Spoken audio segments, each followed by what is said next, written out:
Создаваме форми, не ограничувања. Креативноста не е машка или женска, таа е твоја.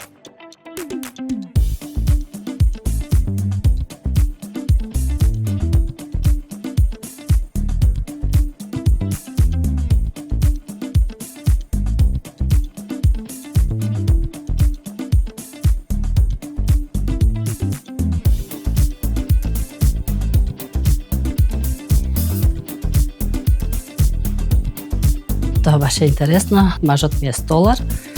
Работевме нешто за фирми вакви столаријата и од дома тоа баш сакав да видам како ќе изгледа крајниот производ и почнав да му помагам, да склопувам заедно со него, да лепам, бидејќи секогаш сакам да видам тоа што сум го направила, како ќе излезе, колку ќе бидам јас прво задоволна од тоа, а потоа и тие што ќе го купат, нели, што ќе стварно ќе се изредува дека е добро изработено. Посакам крајниот производ.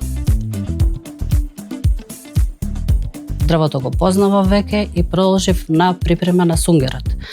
Од сунгерот продолжив на лепење, на самото дрво се става нели сунгер и продолжува на кроење. Таму се обработува шаблони со кои што се тапацира, со црта, кожата. Таму работевме чисто со кожа, повеќе сум на кожа, али после се пренаменив и на штоф.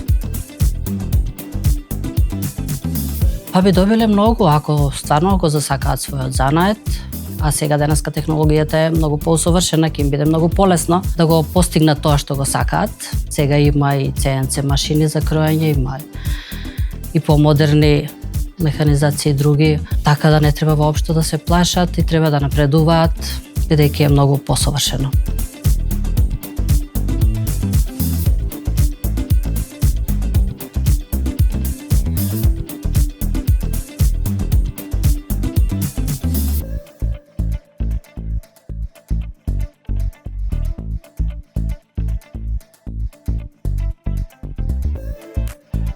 Не сакав да запишам во гимназија, сакав да бидам определена на нешто. Прво си мислев за архитектура, но потоа сватив дека сепак повеќе ме интересира натричниот дизајн. Кога ќе се запишеш во стручно си пренасочен на некоја професија, ти овозможува да работиш после средно, а со гимназија мораш да се запишеш на факултет да се пренасочиш некаде.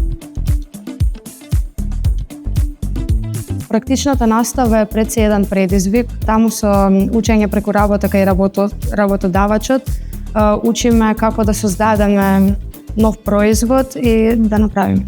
Да, имам практична работа по фирми.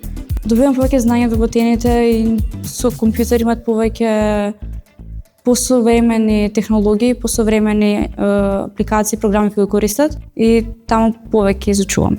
Па поинтересно е нормално на пракса, друго е да видиш да допреш. Училиштето е само теорија и да кажам за некој е потешко, бидејќи нели треба да запамтиш, а тука само доаѓаш и го гледаш тоа и не можеш да го заборавиш. Јас сакам искрено своје студио, сакам ја да си правам мој мебел, па ќе видиме прво со факултет, па како ќе биде. Сакам да продолжам на факултетот, шумарски факултет, да се продолжам истата струка и понатака да се занимавам со оваа работа. Да, ќе останам нова, ќе продолжам ова. Нашиот смер го има на шумарски факултет и исто така може да се запишеме архитектура, но јас сепак мислам дека ќе се одлучам за шумарски факултет, ама сепак по мојот смер. Ајде да изградиме стил, не подалби. Да обликуваме иднината по своја мерка, да ги срушиме стереотипите и да изградиме иднина.